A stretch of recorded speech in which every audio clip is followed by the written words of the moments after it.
ગુજરાતમાં ભાજપ સરકારનું જ્યારે શાસન આવ્યું ત્યારે એમણે પ્રજાને બાંહેધરી આપી હતી કે ભય ભૂખ અને ભ્રષ્ટાચાર વિનાની સરકાર છે, પ્રજાના હિતમાં કામ કરશે, પ્રજા માટે કામ કરશે અને પ્રજાની વચ્ચે રહેશે.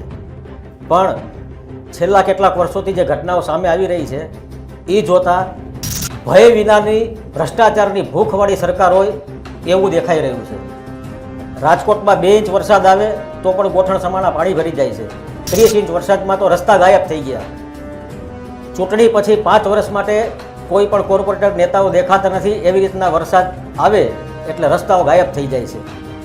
આ સ્થિતિ માત્ર રાજકોટની જ નથી, સમગ્ર રાજ્યમાં છે. વડોદરામાં પણ આ જ સ્થિતિ છે. વડોદરામાં તો લોકોનો એટલો ચરમસીમાએ છે કે એ લોકોએ રાજનેતાઓની સહાય લેવાની ના પાડી દીધી. ઉલટાનું નો એન્ટ્રીના બોર્ડ મારી અને જો અહીં ફૂગ મૂકશો તો ટાંટિયા ભાંગી નાખશું એવી ધમકી આવી હતી. રોડ રસ્તાઓ પાછળ કરોડો રૂપિયાનું ખર્ચ કરવામાં આવે છે, બજેટ ફાળવાય છે, ગ્રાન્ટ ફાળવાય છે, છતાં મજબૂત અને ટકાઉ રોડ કેમ નથી બનતા? આ પૈસો જાય છે ક્યાં? એના માટે ચર્ચા કરવા માટે આજે આપણી સાથે જોડાયા છે વરિષ્ઠ પત્રકાર અને વિશ્લેષક હિમાંશુભાઈ ભાયાણી. હિમાંશુભાઈ, રાજકોટમાં તમે તો અહીંના વતની જેવું જ છે, તમે અહીંયા જ રહ્યો છો. દર વર્ષે 2 ઇંચ પાણી ભરાય છે.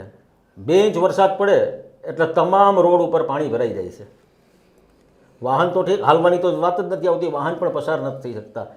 અંડરપાસ જેટલા છે તળાવમાં ફેરવાઈ જાય છે. કરોડોના ખર્ચે જે રોડ બનાવ્યા છે એ એક જ વરસાદમાં ખાડા થઈ જાય છે. ડામર ક્યાં ગાયબ થઈ જાય છે નેતાઓની જેમ ખબર નથી પડતો. તો હિમાંશુભાઈ, આની ઉપર કોઈ મોનિટરિંગ ન હોઈ શકે? તમારો બહુ જબરદસ્ત સવાલ છે. સિટી ન્યૂઝના દર્શકોને તમને નમસ્કાર, તમારી ટીમને નમસ્કાર. અને બહુ સરસ તમે પ્રશ્ન કર્યો કે આના ઉપર મોનિટરિંગ કેમ ન હોઈ શકે. મારી જિંદગીનો એક સમયકાળ મેં ગોંડલમાં કાઢેલો છે, જે રાજકોટથી 37 કિલોમીટર જ દૂર છે. અને એ સમયકાળ મારો જે હતો એ રફલી તમે માનો કે 91-92ની સાલથી લઈ અને ઓલમોસ્ટ 97 એટલે 7 વર્ષનો સમયકાળ મેં ગોંડલમાં કાઢેલો છે. મારા પેરેન્ટ્સ છે, એમની ગવર્મેન્ટ જોબ એટલે ટ્રાન્સફરેબલ જોબ. ગોંડલમાં દર ચોમાસે જ્યારે હું અપડાઉન કરતો રાજકોટ ભણવા માટે ને નોકરી માટે ને, તો જ્યારે જઈએ ગમે એવો વરસાદ પડ્યો હોય અને 89થી અલ નીનોની અસર શરૂ થઈ ગઈ હતી. એટલે 88-89થી આમ તમે જુઓ તો આ વિસ્તારમાં વરસાદની પેટર્ન આખી ફરી ગઈ છે, સૌરાષ્ટ્રમાં ખાસ કરીને રાજકોટને આસપાસ સંલગ્ન વિસ્તારોમાં. તો ત્યારે ગમે ત્યારે અપડાઉન કરીને સ્ટેશનથી ઘરે જઈએ કે બસ સ્ટેન્ડથી ઉતરીને ઘરે જઈએ તો રસ્તા છે ને એમાં પાણી ભરેલા તમને ક્યાંય જોવા ના મળતા. ગોંડલનું ટાઉન પ્લાનિંગ મહારાજા ભગવતસિંહજીનું એવું ટાઉન પ્લાનિંગ કે કોઈ દિવસ ત્યાં રસ્તામાં પાણી ભરાયેલા જોયા નથી. છેલ્લા થોડા વર્ષોમાં તમે કદાચ જોયું હશે કે ત્યાં જે એક અંડરપાસ છે એન્ટર થવા માટે આશાપુરા માતાજીના મંદિર પાસે, ત્યાં પાણી ભરાણા હતા, ત્યાં બસો અટવાની હતી. એટલે આ જ ઇન્ડિકેટ કરે છે કે તમારું પ્લાનિંગ કેવું છે અને કયા પ્રકારની તમારી પાસે ઇન્ફ્રાસ્ટ્રક્ચરના પ્લાનિંગની સેન્સ છે. હમણાં એક વિડીયો સોશિયલ મીડિયા ઉપર વાયરલ થયો છે. એક ભાઈ છે, એ પ્રધાનમંત્રીની જે સ્પીચ છે કે અમને એ રાસ્તે બનાને કે લીએ સ્પેસ ટેકનોલોજી કા ઉપયોગ કિયા, એને બ્લૂટૂથ સ્પીકર ઉપર લઈ અને એ રસ્તાઓ ઉપર સ્કૂટર લઈને નીકળે છે. આ તો કોઈ એક સામાન્ય નાગરિક છે જેણે એમ કે આ સાહસ કર્યું ને આ કર્યું. તમે વિચાર કરો કે વિરોધ પક્ષના હાથમાં જો આવો આઈડિયા આવે અને આવા 100 સ્કૂટરની રેલીઓ વિરોધ પક્ષ કાઢે ગામે ગામ, આમ આદમી પાર્ટી છે કે કોંગ્રેસ છે કે જે કોઈ ગઠબંધન, ઇન્ડી ગઠબંધનવાળા જે કોઈ છે, તો શું હાલત થાય? કારણ કે ગામે ગામ આ પરિસ્થિતિ છે, ગામે ગામ. અને વસ્તુ શું થઈ છે બલરામભાઈ કે હાઈવેઝ જે હોય, નેશનલ હાઈવેઝ, સ્ટેટ હાઈવેઝ, એમાં લિટરલી તમે જાઓ તો તમને જે ઓલી નદીના પટની રેતી હોય ને એ જાણે નાખીને માથે ડામરનું ઓલું રોલર ફેરવી દીધું હોય અને એ પરતો ઉકળી ગઈ છે. અને તમે ત્યાંથી પસાર થાવ તો તમે સ્લીપ થાવ, સ્કીડ થાવ, જો 2 વ્હીલર લઈને જતા હો તો. અને 4 વ્હીલર હોય તો તમારા ટાયર બસ થાય. તમારો ખુદનો અનુભવ છે, ખાડા એવડા મોટા એક વીક પહેલાનો કે એમાં પરિસ્થિતિ એવી સર્જાઈ. ગઈકાલે ફોર્ચ્યુનેટલી અકીલાના મોભી છે કિરીટ કાકા, એમની જોડે મારે જે વીરપુરનો પ્રવાસ થયો તો રસ્તામાં અમે લોકોએ જોયું ને એમના ડ્રાઈવરે કીધું કે ભાઈ જુઓ તો ખરી કેટલું ધૂળ ઉડે છે, એવો રસ્તો છે. અને કિરીટ કાકા કે આપણે ફેસબુક લાઈવ કરીએ હિમાંશુભાઈ, એટલે અમે ફેસબુક લાઈવ કર્યું ત્યાંથી. ફોર્ચ્યુનેટલી અમારી સામેની સાઈડે એક ભાઈ કાર લઈને આવતા હતા, સોની કોઈ હતા રાજકોટની કારનું ટાયર બસ થયું હતું, અમારી પાસે થોડી હેલ્પ લેવા આવ્યા. એટલે આ બધી પરિસ્થિતિઓ મેં ત્યાં ઓન સ્પોટ જોઈ અને દેખાડી. બલરામભાઈ, પ્રશ્ન રસ્તાઓ ખરાબ છે, ખરાબ નથી, રસ્તાઓ વિશે ચર્ચા થતી નહોતી 2000 પહેલાં, આ બધી વસ્તુઓ હતી. પણ આજે જ્યારે રસ્તાઓ ઉપરની ચર્ચા આપણે કરીએ છીએ, ઇન્ફ્રાસ્ટ્રક્ચરની વાત કરીએ છીએ, તો એ એટલે કરીએ છીએ કે આ સરકાર વિકાસ અને પ્રગતિના દાવા ઉપર આવી છે. આ સરકાર એવા દાવા કરીને આવી છે કે ભારતનું જે કાળું ધન છે એ અમે વિદેશથી લઈ આવશું ને કન્ટ્રીની ઇકોનોમીમાં ચેનલાઇઝ કરશું ને અમે કન્ટ્રીને સ્વર્ગ, આખા દેશને સ્વર્ગ ન બનાવો તો કાંઈ નહીં, પણ એક રહેવાલાયક બનાવશું. 10 વર્ષ પહેલાં એટલે 2014માં જ્યારે પરિણામો આવ્યા લોકસભાના, ત્યારે મને યાદ છે નરેન્દ્રભાઈએ એમનો જે વિધાનસભાનો મત વિસ્તાર છે મણિનગર, એમાં એ જ સાંજે સભા કરી હતી, હિન્દી ભાષામાં સભા કરી હતી, ને એણે એમ કીધું હતું કે મારા જેવો મજૂર માણસ તમને મળશે નહીં, મને 10 વર્ષ આપો. 10 વર્ષની અંદર આજે પરિસ્થિતિ એ છે કે છેલ્લા 5 વર્ષની અંદર 67 લાખ કરોડનું આઉટલે ઇન્ફ્રાસ્ટ્રક્ચર સેક્ટર માટેના હું નથી કહી રહ્યો. આ ક્રિસિલનો એક રિપોર્ટ છે, જે એક ક્રેડિટ રેટિંગ એજન્સી છે, જે બેંક્સની ક્રેડિટ ને બધું આના ઉપર જતું હોય છે. બેંક્સ જે રીતના લોન્સ આપતી હોય છે ઇન્ફ્રાસ્ટ્રક્ચર કંપનીઝને ઇન્ફ્રાસ્ટ્રક્ચર બનાવવા માટે, 67 લાખ કરોડનો આખો આઉટલે સરકારનો 5 વર્ષ માટે, 5 કે 6 વર્ષ માટે, એટલે ફિનાન્શિયલ યર તમે લો તો 6 વર્ષ થાય છે. 67 લાખ કરોડ એટલે 67 ટ્રિલિયન, એટલે 67 લાખ કરોડ રૂપિયાને તમે જો જીડીપીની વેલ્યુમાં કન્સિડર કરો, એટલે આપણું જે અર્થતંત્રની જે વેલ્યુ છે, એમ કહેવાય છે કે આપણું અર્થતંત્ર $5 ટ્રિલિયન થશે. ક્યારે થશે એના કોઈ ચોક્કસ પરિમાણો નથી આપવામાં આવ્યા, પણ ત્યારે એવી વાત આવી હતી 2019માં કે આપણે 2025 સુધીમાં $5 ટ્રિલિયન ઇકોનોમી થઈ જશે.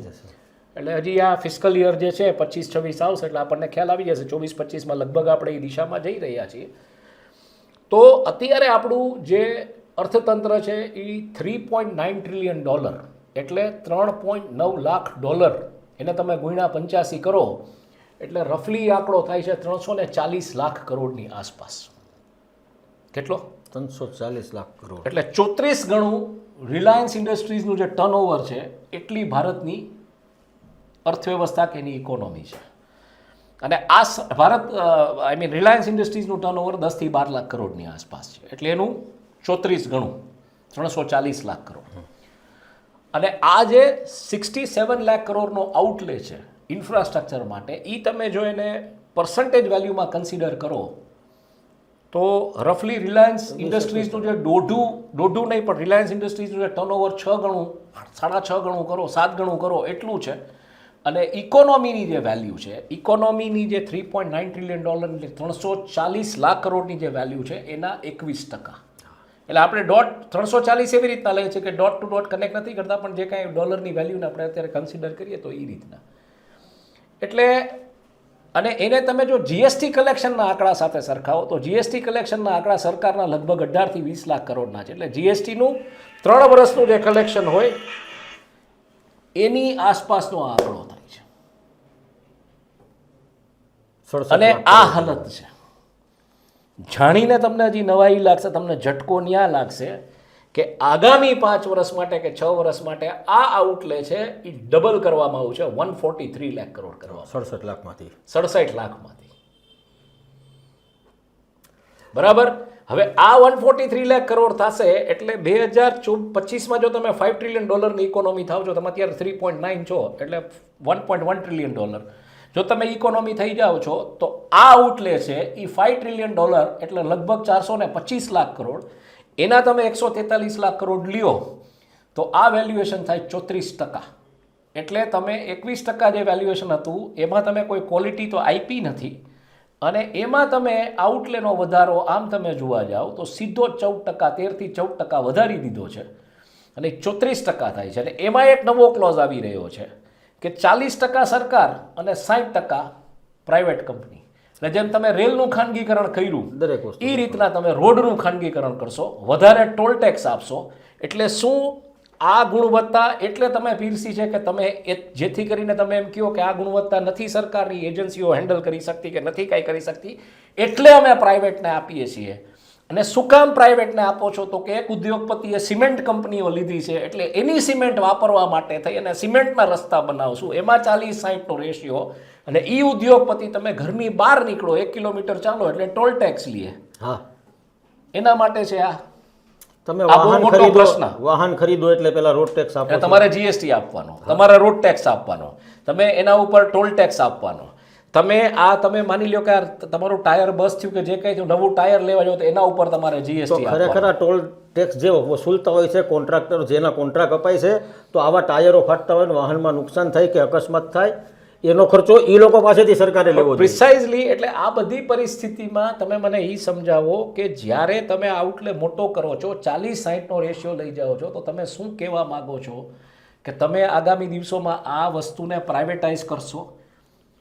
બરોબર, તમે પ્રાઇવેટાઇઝ કરો છો, ઇટ મીન્સ તમે આવક વધારો છો. તમે સરકારી કર્મચારીઓનો 5મો પગાર પંચ, 6મો પગાર પંચ, 7મો પગાર પંચ, 8મો પગાર પંચ આપે રાખો, નો પ્રોબ્લેમ. શું તમે સરકારી અમલદારોને એવડી સત્તા આપવા માંગો છો અને એવડું મોટું ભ્રષ્ટાચારનું નેટવર્ક ઊભું કરવા માંગો છો? આપણે જોઈએ છીએ જે પ્રકારે ભ્રષ્ટાચાર સરકારી મહેકમાઓમાં ઘૂસી ગયા છે, બરાબર છે. શું તમે એ કરવા માંગો છો જેથી કરીને પ્રજા હંમેશા દરબાયેલી રહે, હંમેશા દરબાયેલી રહે? પ્રજાને જો શ્વાસ લેવો હોય તોય ટેક્સ ભરવો પડે, રસ્તા ઉપર નીકળવું હોય તોય ટેક્સ ભરવો પડે. અને આ બધી પરિસ્થિતિમાં તમારે બેઝિકલી સતત કમાતું રહેવાનું અને આ સરકારને ટેક્સ આપતા રહેવાના. તમને સારા રસ્તાની એ ગેરંટી નહીં. હવે હું તમને એમ કહું કે તમે આને એન્ટરપ્રાઇઝ મોડલમાં કન્વર્ટ કરી નાખ્યું છે. તમે આ દેશને તરીકે નથી જોતા, તમે એમ જોવો છો કે આ એક કંપની છે અને આ કંપનીમાં જે આ લોકો છે નાગરિકો, એ નાગરિકો નથી, એ માત્ર કન્ઝ્યુમર્સ છે, નંબર્સ છે. તો મારી પાસે કન્ઝ્યુમર લોસ કેટલા સ્ટ્રોંગ છે કે કાલ સવારે રસ્તો ખરાબ છે તો એમાં જઈને હું કોર્ટમાં ઊભો રહું અને હું એમ કહી શકું કે આ જે અનુપમસિંહ ગેહલોતે ત્યાં કર્યું સુરતમાં, કે જો કોઈ રસ્તા એક્સિડન્ટ ઓલું થશે તો સૌથી પહેલા રોડના કોન્ટ્રાક્ટર સામે ઈ થશે. બરાબર. આ કાયદા અત્યારે એટલા સ્ટ્રોંગ છે આપણી પાસે છે જ. બરાબર. એટલે આ બધા ફેક્ટર્સની વચ્ચે મોટો પ્રશ્ન તમે જે પૂછ્યો કે આ પૈસા જાય છે, આના કોઈ ચોક્કસ પુરાવા નથી આ પૈસા ક્યાં જાય છે. પણ 67 લાખ કરોડનું આવડું બજેટ 5 વર્ષનું, નીતિન ગડકરીની આ મિનિસ્ટ્રી, એક સવાલ નીતિન ગડકરીને સંસદમાં ચોમાસું સત્રમાં કે બજેટ સત્રમાં આ મુદ્દે પૂછવામાં નથી આવ્યો. નથી વિપક્ષે પૂછ્યો, નથી અપક્ષે પૂછ્યો કે નથી પક્ષમાંથી કોઈએ પૂછ્યો. સુદર્શન સેતુ દ્વારકામાં જે છે એના તમારે ભેંસના વાહનની જેમ જે ભાઠા પડી જાય એ રીતના તમને સળિયા દેખાવા માંડ્યા. લોકો કહેતા હતા કે નીચે તમને પાણી દેખાતું હતું. બરાબર છે. દ્વારકાધીશના પરમ ભક્ત એવા પરિમલ નથવાણી આંધ્રપ્રદેશમાંથી સાંસદ છે રાજ્યસભાના, કેમ એક સવાલ ન કર્યો ને નીતિન ગડકરીના મંત્રાલયને? એવું કહેવામાં આવે છે કે નીતિન ગડકરીના બધા સાથે બહુ સારા સંબંધો છે, સરસ છે, રાખો. પણ આ તો એકદમ ખુલ્લું કરપ્શનનું મોડલ છે. આમાં તમારે કોઈની એફઆઈઆર કરવાની જરૂર નથી. આ તો તમારા પુલ તૂટી રહ્યા છે, તમારા રસ્તાઓ તૂટી રહ્યા છે, તમે જે સ્ટેચ્યુઝ બનાવો જે પડી રહ્યા છે, આ બધી પરિસ્થિતિમાં તમારે કેની રાહ જોવાની છે? ઇકોનોમિક ઓફેન્સ વિંગ કેની રાહ જોવે છે? ડિપાર્ટમેન્ટ ઓફ રેવન્યુ ઇન્ટેલિજન્સ કેની રાહ જોવે છે? ઈડી એન્ફોર્સમેન્ટ ડિરેક્ટરેટ કેની રાહ જોવે છે? સીબીઆઈ કેની રાહ જોવે છે? આ બધી સંસ્થાઓ કેમ એક વખત જઈને કન્સર્ન કોન્ટ્રાક્ટર્સ બીજા ત્રીજા કોઈને પૂછતી નથી કે આ પૈસા ગયા છે ક્યાં? હવાલા મારફતે ટ્રાન્સફર થઈ ગયા છે કોઈ બીજી આવી શેલ કંપનીઝમાં વિદેશમાં. ઈ શેલ કંપનીઓ પાછી જે રીતના અદાણીનું આખું હાલે છે એમાંથી રોટેટ થઈ અને ભારતના સ્ટોક માર્કેટમાં આવે છે. અને ઈ જે 100 કરોડનું જહાજ જે તે દિવસે મેં તમને સમજાવ્યું 1000 કરોડનું લે છે એટલે આપણા હિસ્સાની નોટો લઈ જાય છે. આ એની કંપનીઓ સ્ટ્રોંગ બનાવે છે. આ બાજુ થર્ડ રેટેડ ક્વોલિટી. એટલે કોઈ જવાબદારી જ નહીં કોઈની. પ્રજાએ પીસાવાનું. હવે આ જે લડાઈ અત્યારે ચાલે છે ને, રાહુલ ગાંધી જે કહે છે ને, મોંઘવારી, બેરોજગારી અને ભ્રષ્ટાચાર, એ ત્રણ આમાં ક્યાં આવે છે? આ ભ્રષ્ટાચાર છે. નોટ તમે મારા હિસ્સાની લઈ જાવ એટલે સરકારને વધારે નોટ પ્રિન્ટ કરવી પડશે, ફુગાવાનો દર વધશે. એ મોંઘવારી છે. અને અહીંયા જ્યારે સરકારને આ બધી પૈસાના ટેક્સ નથી મળતા ત્યારે નોકરીઓ નથી મળતી. ફોરેસ્ટ બીટગાર્ડ માટે લોકોએ આંદોલન કરવા પડે છે કે બહેનોને ભાઈઓને જે થાંભલા ઉપર ચડાવ્યા હતા, જે વડોદરા શહેર આજે ડૂબી ગયું છે, પછી કીધું હતું હાથથી અડવાનું, પગથી અડવાનું, નોકરીઓ નથી આપી. ઈ સરકાર ઈ જે આખું છે ને, ઈ આ છે ભ્રષ્ટાચાર, મોંઘવારી. કારણ કે મારા ભ્રષ્ટાચાર એટલા માટે કે તમે આવડા રૂપિયા ફેરવો છો. ભ્રષ્ટાચાર તો હવે રહ્યો જ નથી. મોંઘવારી એટલા માટે કે તમે મારા થઈ ગયો છે. મોંઘવારી એટલા માટે કે તમે મારા હિસ્સાની નોટો લઈ જાઓ છો. અને બેરોજગારી એટલા માટે કે ઈ ટેક્સમાંથી સરકાર નોકરીઓ જનરેટ નથી કરી શકતી. પૈસાદાર માત્ર પૈસાદાર થઈ રહ્યો છે, ગરીબ ગરીબ થઈ રહ્યો છે, મધ્યમ વર્ગ પીસાઈ રહ્યો છે. એની પાસે કોઈ આ આખી વ્યવસ્થાનું તમે અને એમાં તમે આ માધવીપુરી બૂચનું ને જે પણ કાંઈ વાતો બહાર આવી રહી છે આ બહુ સ્પષ્ટ દેખાઈ રહ્યું છે. હમણાં પાછું એક નવું આવ્યું, આજે પાછું આવ્યું કે ભાઈ એમના હવે તો ત્યાંના સેબીના અધિકારીઓ કર્મચારીઓએ કીધું કે ભાઈ અહીંયા ટોક્સિક વર્ક કલ્ચર છે.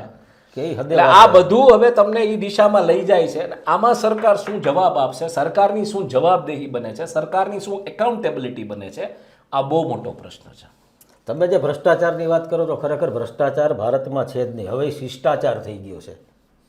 રાજકોટની જ વાત કરીએ, આમ તો આખા દેશમાં એક સરખું જ વલણ હોય છે કે કોઈ પણ કામનો કોન્ટ્રાક્ટ અપાય ને એમાંથી 18% તો છે ને પહેલાં કાઢી જ નાખવા પડે છે. એનો વર્ક ઓર્ડર નીકળે, ટેન્ડર પાસ થાય ત્યારે 2% કેશમાં આપવાના, પછી 5% છે તો સ્ટેન્ડિંગમાં જાય, 2% છે એ આ જાતા છે કે નથી જાતા એ નહીં. જે કોન્ટ્રાક્ટરો અગાઉ કામ કરી ગયા છે ને હવે બ્લેક લિસ્ટ થઈ ગયા છે એટલે આ છે ને પછી પોતાનો વલોપાત બહાર કાઢે. જ્યાં લગી ફળ ખાતા હતા ત્યાં લગી સારું કોઈ બોલતું નથી. હવે એ લોકો જ આ વસ્તુ, જો કોઈ વાત ઘરની વાત છે ને વિભીષણ હોય તો જ ખબર પડે. એટલે આ વિભીષણો જે એવા કામ નથી મળ્યા એ વિભીષણની ભૂમિકામાં આવી ગયા છે.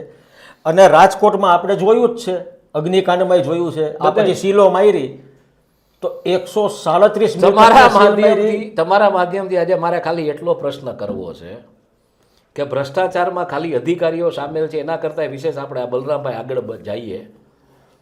હાલમાં એવા સમાચાર મળ્યા કે ભારતીય જનતા પાર્ટીના એક નેતાએ ચૂંટણી પછી જે ચૂકવણા કરવાના હતા પત્રકારોને 50-50 હજારના ચૂકવણા કર્યા. એક હાલમાં એક ઇવેન્ટ થઈ ત્યાં 20-20 હજારના ચૂકવણા કર્યા. આ રૂપિયા ક્યાંથી આવે એટલે આ કેસમાં જે રૂપિયા ચૂકવાય છે પત્રકારોને એની તપાસ કેમ ન થવી જોઈએ? આ ભ્રષ્ટાચાર જ છે ને, તમે સમજો, આ ભ્રષ્ટાચાર જ છે. જેમ આવે છે એ રીતે જાય છે, બરાબર છે, આ ભ્રષ્ટાચાર છે. આની તપાસ કેમ ન? તમે વિચાર કરો, ગઈકાલે અમે આ લાઈવ કર્યું, ઘણા પત્રકાર મિત્રોના ફોન આવ્યા કે 2 દિવસ પહેલા તો માહિતી ખાતું લઈ ગયું હતું એક ગામે જે ભાનુબેન બાબરિયાની કોન્સ્ટિટ્યુઅન્સી છે, ત્યાં બધું કવર કરવા તો 50,000 ઓલી TRP ગેમ ઝોનની લાશો ઉપર તમે લ્યો છો, તમે એક ઇવેન્ટના 20,000 લ્યો છો, તમને નિંદર કેમ આવે છે? શરમ નથી આવતી? મારો એટલો જ પ્રશ્ન છે એ પત્રકારોને જે આ પૈસા લઈ આવ્યા છે, શરમ નથી આવતી? તમે આ લાશો ઉપર પૈસા લેવા, તમે પાછા ઈ સરકાર એમ કે રસ્તા રિપેર રોડ કરી રહી છે તો એના માટે તમને માહિતી ખાતું લઈ જાય, તમે જેને રિપોર્ટિંગ કરો, તમને નિંદર કેમ આવે છે? આત્મા જેવી કોઈ ચીજ છે કે નથી? એટલે તમે જે કીધું ભ્રષ્ટાચાર શિષ્ટાચાર થઈ ગયું, એનું ઉત્તમ ઉદાહરણ છે. આત્મા જેવી ચીજ નથી રહી. એટલે હું એ જ કહું છું કે જો 18% એક કામમાંથી નીકળી જાય, 100 કરોડનું કામ છે, 18% નીકળી ગયા એટલે કેટલા થયા? 18 કરોડ નીકળી ગયા એટલે 82% તમારે રમવાનું. 82 માંથી એને તો કામ કરીને પોતે નફો કમાવાનો છે, તો એ 25ના કામના 100 કે છે. અને એમાં પાછો લોએસ્ટ બીડર હોય, જે કામ લેનારો વ્યક્તિ છે લોએસ્ટ બીડર હોય, એટલે ઓલરેડી ડિસ્કાઉન્ટેડ વેલ્યુમાં ચાલતું. અને તમે જોઈ લ્યો જેટલા ટેન્ડરો પાસ થાય છે એ કોઈને કોઈ રાજનેતાની નજીકની વ્યક્તિ હોય છે અથવા તો બિહાઇન્ડ ધી કર્ટેન જે રીતના એ લોકો પાર્ટનરશિપમાં હોય છે, બિલકુલ એવું હોય છે. અને દરેક જગ્યાએ, માત્ર રાજકોટ કે ગુજરાતની વાત નથી, બધે જ દેશભરમાં છે, બધે જ આ સિસ્ટમ છે. હવે રહી વાત વિરોધ પક્ષની, તમે કીધું કે એની પાસે આ મુદ્દો આવે તો ઉપાડી લે, પણ આને વિરોધ પક્ષ જેવું રહેવા જ ક્યાં દીધું છે? જેટલા સારા, સક્ષમ અને બોલી શકે, અવાજ ઉઠાવી શકે એવા સાંસદો, ધારાસભ્યો હતા એને તો એને કેસ પહેરાવી દીધા છે. પણ એટલે હું ઈ જ જોઈ રહ્યો છું, જે બાકી વૈધા છે એની પાસે કોઈ વિકલ્પ નથી અને સૌ મિલ બાટકે ખાતે હોય એવી પરિસ્થિતિ છે. એવું તો પ્રજા હવે જાય, પણ પ્રજા હવે થાકી ગઈ છે. વડોદરાની તમે ઘટના જોઈ લ્યો, પગ મૂકવાની ના પાડી દીધી છે. બિલકુલ. અને આની અસર તમને સ્થાનિક સ્વરાજ્યની એક્ઝેક્ટલી ચૂંટણીમાં તમને 100% દેખાશે. હું તમને એ જ કહેવા માંગુ છું કે સ્થાનિક સ્વરાજની ચૂંટણીઓમાં તમે વિચારો આ વખતે બીજું શું નવું આખો ખેલો આવ્યો કે 22%ની જે પટેલોની વોટ બેંક છે એને તમારે માની લો કે ક્ષત્રિયોની વોટ બેંક સાથે ભેળવી દો તો તમને વાંધો ન આવે. તો એના માટે થઈને ઓપ્ટિક્સ બિલ્ડ થયા કે શંકરસિંહ બાપુ અમિત શાહને મળ્યા. પ્રોબ્લેમ નોર્થ ગુજરાતમાં નથી, સાઉથ ગુજરાતમાં નથી, સેન્ટ્રલ ગુજરાતમાં નથી, ત્યાં તો ક્ષત્રિયો છે. સૌરાષ્ટ્ર કચ્છમાં 18 વરણ જુદા જુદા કોમ ક્ષત્રિયોની, એટલે એ ક્ષત્રિયોને એક કરવા માટેનું કામ અત્યારે બાપુને સોંપવામાં આવ્યું છે. અને એ જે વાત આવે છે કે એક પાર્ટી લોન્ચ કરશે ને આ બધું, પણ આઈડિયલી વાત એ છે કે ક્ષત્રિયોને એક અમરેલા નીચે લઈ આવો, જેમ પાટીદારોને તમે એક અમરેલા નીચે લઈ આવો છો કે લેવા કડવા નહીં, પાટીદાર, એવી રીતના ક્ષત્રિયોને લઈ જાઓ તો 16 થી 18%ની વોટ બેંક છે, એટલે 40% વોટ બેંક એના ઉપર તમે સ્વાયત્ત સંસ્થાની ચૂંટણીઓમાં તમે ધાર્યું પરિણામ લઈ આવી શકો. ઇન્ટરેસ્ટિંગલી બલરામભાઈ 2010ની સ્વાયત્ત સંસ્થાની ચૂંટણીઓમાં નરેન્દ્રભાઈ મોદી એવી ફોર્મ્યુલા અપનાવી હતી કે પટેલોના વોટ ખાળવા માટે ઇતર કમ્યુનિટીઝને આગળ કરી હતી, કુંભાર, સુથાર, લુહાર, આ બધી કમ્યુનિટીઝને, બરાબર છે. અને આજે પાછા તમે હવે ઈ જ સમીકરણ ઉપર આવી ગયા કે પટેલોની સાથે ક્ષત્રિયોને ભેળવીને આ રીતના આખી રમ, એટલે ધાર્યું ત્યારે તમે પટેલ ને ક્ષત્રિયોની વચ્ચે જે ફોલ્ટ થઈ નથી એનો ફાયદો ઉઠાવ્યો, અને હવે તમે પાછું સત્તામાં ટકવા માટે, એટલે અહીંયા જેમ આ થઈ રહ્યું છે હરિયાણામાં મંડળ વર્સિસ કમંડલની રાજનીતિ ચાલુ થઈ ગઈ છે. એ કમંડલની રાજનીતિ નથી ચાલતી તો મંડળ પંચવાળી રાજનીતિ ચાલુ કરો, ઓબીસી ને સાથે લઈ આવો, આ રીતની વાત કરો. એટલે આ અત્યારે તમે આખી પરિસ્થિતિ જુઓ. તમે અત્યારે લગભગ 7 મુદ્દા લ્યો. પહેલો મુદ્દો હિન્દુત્વના મુદ્દે આ સરકાર કેટલી સફળ કહી શકો તમે? મંદિરો રિસ્ટ્રક્ચર કર્યા, બધું કર્યું, પણ આપણે જોયું મંદિરોની કોરિડોરની જે પરિસ્થિતિઓ થઈ છે, અયોધ્યામાં જે થયું. રાષ્ટ્રવાદના મુદ્દે આ સરકાર કેટલી સફળ ગઈ કહેવાય. તમે નેશનલ સિક્યુરિટીની જો વાત કરો તો એમાં કેટલી સફળ ગઈ છે આ સરકાર. ચીનની જે વાતો આવી રહી છે, મણિપુરમાં જે કાંઈ થઈ રહ્યું છે, જમ્મુ કાશ્મીરમાં જે કાંઈ થઈ રહ્યું છે, ઇકોનોમીના મુદ્દે આ સરકાર કેટલી સફળ છે. વિકાસ અને પ્રગતિની વાત કરીએ તો કાલે તમને આખો રસ્તો દેખાડી દીધો લાઈવ, વિકાસ થયો છે નેતાઓનો. એટલે વિકાસ અને પ્રગતિની વાત કરીએ તો ઇન્ફ્રાસ્ટ્રક્ચરની વાત કરીએ તો એમાં શું થયું છે? તમે ભાજપનું ભંડોળ જોઈ લ્યો, પાર્ટી બરાબર. ભંડોળ. વિધિન પાર્ટી જે પોલિટિકલ ક્રાઇસિસ છે, જે પ્રકારની અંદર તું મેં કે જે કાંઈ ચાલી રહ્યું છે, એમાં ક્યાં સફળ છે લોકો? બરાબર છે. 7મો ને મહત્વનો મુદ્દો પર કેપિટા જીડીપી, માણસોની તમે લાઈફસ્ટાઈલ કે સુધારવાની કે જે કાંઈ નોકરીઓ જનરેટ કરવાની કે પર કેપિટા ડિસ્પોઝેબલ ઇન્કમ, એમાં તમે ક્યાં સફળ રહ્યા?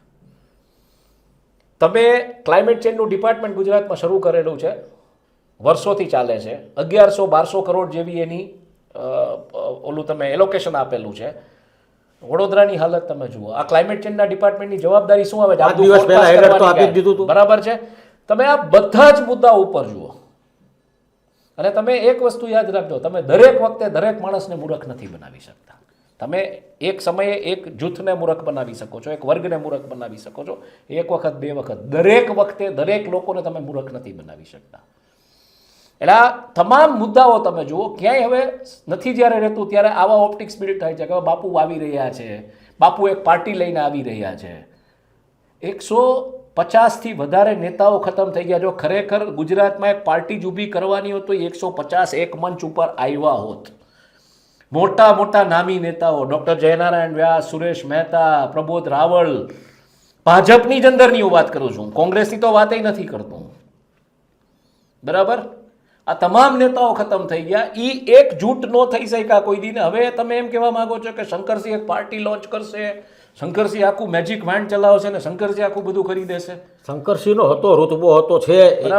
શંકરસિંહની આખી કારકિર્દી કોણે ખતમ કરી? બધાને ખબર છે, દરેકને ખબર. કેશુભાઈ પટેલની કારકિર્દી કોણે ખતમ કરી? કાશીરામ રાણાની આખી કારકિર્દી. આજે ભાજપના જે નેતાઓ, આજે ભાજપમાં એક સમયે, તમે મને એ સમજાવો, આ ઈ ભાજપ છે જે પંડિત દીનદયાળ ઉપાધ્યાય અને ડોક્ટર શ્યામા પ્રસાદ મુખર્જીજીની ફિલોસોફી ઉપર ચાલતું ભાજપ નહીં. અંત્યોદય વાળા હતા બધા, આજે ઈ ભાજપ જ નથી, આજે ઈ સંઘ નથી. તો આ પરિસ્થિતિમાં તમે આ બધું હેન્ડલ કેમ કરશો? આ બધી પરતો તમારી ખુલતી જાય છે એક પછી એક. પણ એક વાત એ પણ છે, માની લ્યો કે રાજકારણની અંદર શૈક્ષણિક લાયકાતની કોઈ જરૂર નથી. બરાબર છે, એ તો માની લ્યો. હું એમ માનું છું આ ઇજનેરો જે લાખોના કરોડોના પગાર ખાય છે, હું એમ માનું છું રાજકારણમાં નહીં, ક્યાંય શૈક્ષણિક લાયકાતની જરૂર નથી. એવી વ્યવસ્થા આપણે ચોક્કસ કરી દીધી છે અત્યારે. પણ જે રીતે આ આપણું ઇન્ફ્રાસ્ટ્રક્ચર છે બધું, એને જે એક ચોમાસામાં એની હાલત થઈ જતા આપણે જોઈએ છીએ, તો એ જોતા તો આ લાખો કરોડોના જે પગાર ખાય છે ને, હવે એની ઉપર મૂળ કાર્યવાહી ઉપરના કામગીરી કે કાર્યક્ષમતા ઉપર તો શંકા હતી. હવે તો એની શૈક્ષણિક લાયકાત ઉપર શંકા છે કે આ લોકોની ભરતી પણ ગેર, કે જેવી રીતના આપણે ચીફ ફાયર ઓફિસરની જગ્યાએ બીજાને બેહાડ્યો જોયું. એટલે અને આજે એ પ્રશ્ન છે ને કે તમારી પાસે આજે આટલા વખતથી ફાયર ઓફિસર્સ નથી તો મંજૂરીઓ કેવી રીતના મળી? કોણે કર્યું આ બધું મંજૂર? લગભગ 100 ની ઉપર, 100-125 ની ઉપર મંજૂરીઓ આપી દેવામાં આવી છે. અરે 41 દિવસ એને 441મા દિવસે તો એ પકડાઈ ગયા ભાઈ. જી. તો 137 સીલ ખોલી નાખ્યા. એટલે હવે એમાંય આજે અગ્રણી અખબાર છે દિવ્ય ભાસ્કર, એની મેઇન સ્ટોરી છે, જિજ્ઞેશ વૈદ છે એમના રિપોર્ટર, કે જેલની અંદર સાગઠિયા હતા અને ઇલેશ ખેર ચીફ ફાયર ઓફિસર જે અગ્નિકાંડમાં અંદર છે, મારું ને ચાર્જ સોંપાણો ચીફ ફાયર ઓફિસરનો, એટલે એ જેલમાં કરવા ગયા ફાયર માટેની વ્યવસ્થા જોવા માટે, પણ મળ્યા સાગઠિયાને અને ચીફ ફાયર ઓફિસરને. બહાર આવ્યા પછી 30 દિવસમાં 137 સીલ ખોલી નાખ્યા. પ્રિસાઇઝલી હવે એ 137 સીલ ખોલવાની છે, એની તપાસ છે. હવે ક્યારે થાય એ જ વસ્તુ આવી. આપણા ઇજનેર અલ્પના મિત્રા જે જ્યાં સુધી નોકરી કરી ત્યાં સુધી સતત વિવાદમાં રહ્યા, અને રાજીવ નામું આપ્યા પછી બધા વિવાદ સાથે એક હારે આવ્યા. હવે એને દોષિતે કરાર કહી દીધા છે કે ભાઈ એના ઘરે આ લોકો 9 ઇજનેર ફાઇલોના પોટલા લઈ લઈને ઘરે ગયા સહીઓ કરાવવા. કમિશનરે તપાસ નીમી. તપાસમાં રિપોર્ટ આવ્યો કે આ ગેરરીતિ જ છે, આ ન જ કરાય. સહીઓ કરવી હોય તો એને પહેલાં મંજૂરી લેવી જોઈએ જૂની તારીખમાં, અને એના માટે કમિશનરની મંજૂરી લેવી જોઈએ. બાકી સરકારી દસ્તાવેજ તો બહાર નીકળી જ ન શકે, એણે ઓફિસે આવવું. ઓબ્વિયસલી હવે આ બધું દીવા જેવું ચોખ્ખું છે, તો હવે ખુલાસો આપવાની વાત આવી. ના પણ એટલે તો આ છાવરે છે કોણ આ બધા? હું એ જ કહું છું કે તમે આ જે રાજકોટ મ્યુનિસિપલ કોર્પોરેશન કે આ રાજકોટ, આમ તમે જવા જાઓ તો જનસંઘનું ગઢ રહી ચૂક્યું છે. પહેલો દીપક પ્રજ્વલિત કર્યો હતો સ્વર્ગીય શ્રી ચિમનભાઈ શુક્લાએ. શું સ્વર્ગીય શ્રી ચિમનભાઈ શુક્લાએ આ સપનું જોયું હતું? અરવિંદભાઈ મણિયાર હતા, ચિમનભાઈ શુક્લા હતા, આ બધા નેતાઓ, નારસીભાઈ પટિયાર છે કે આ બધા જે નેતાઓ હતા, લોકોની વચ્ચે રહેતા, આ લોકોએ શું આ સપનું જોયું હતું? આ જે પક્ષના જે લોકો આજે જે યંગ બ્લડ આવ્યું છે, જે આ કરી રહ્યું છે ને, શરમ આવી જોઈએ.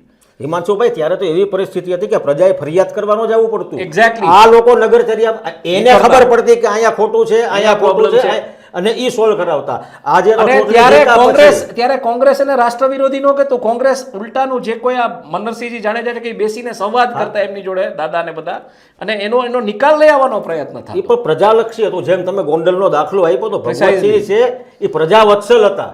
અત્યારે તો વાત જ છે કે તમે જો પ્રશ્ન ઉઠાવો છો તમે દેશ, આ બધા હવે પરિવાર, તમે રાષ્ટ્રવાદી નથી. આ પરિવાર વત્સલ છે.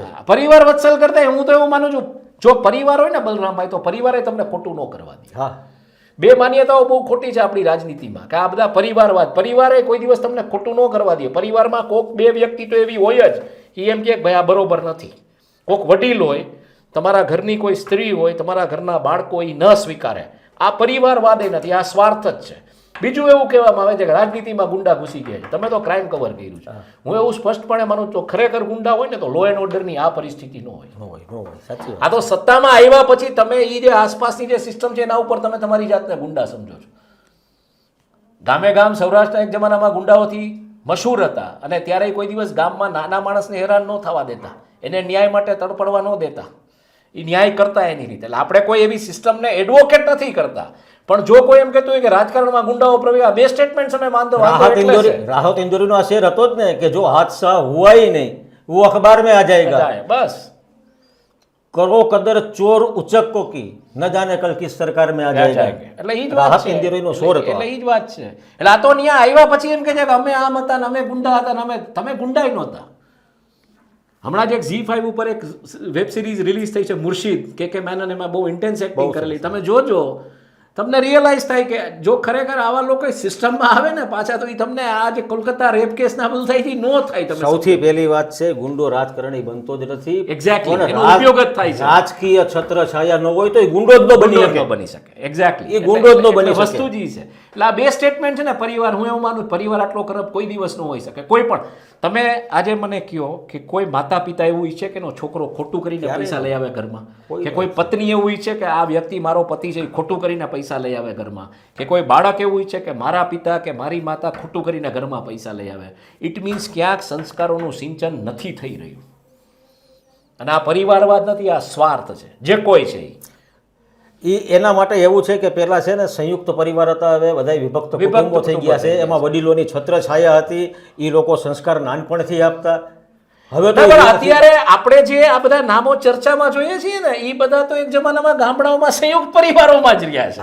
એટલે ઈ કોઈ ટૂંકમાં વિભક્ત પરિવાર વાળા નથી. આજની તારીખે સંઘ એવો રંગ તો એટલે આજની તારીખે એ લોકોના સંયુક્ત કુટુંબો જેવી જ હાલત છે. તમે અત્યારના કોર્પોરેટરથી લઈ અને ધારાસભ્યો સુધી છેલ્લા 20 વર્ષમાં જે રાજકારણમાં સક્રિય હોય એનો પૂર્વ ઇતિહાસ જોઈ લ્યો કે આજથી 10 વર્ષ પહેલા, 15 વર્ષ પહેલા કે 20 વર્ષ પહેલા કયા વિસ્તારમાં રહેતા હતા, કેવા મકાનમાં રહેતા આજે ક્યાં હતા, રહે છે? એમની પાસે કેવા વાહનો હતા અને શું મિલકત હતી.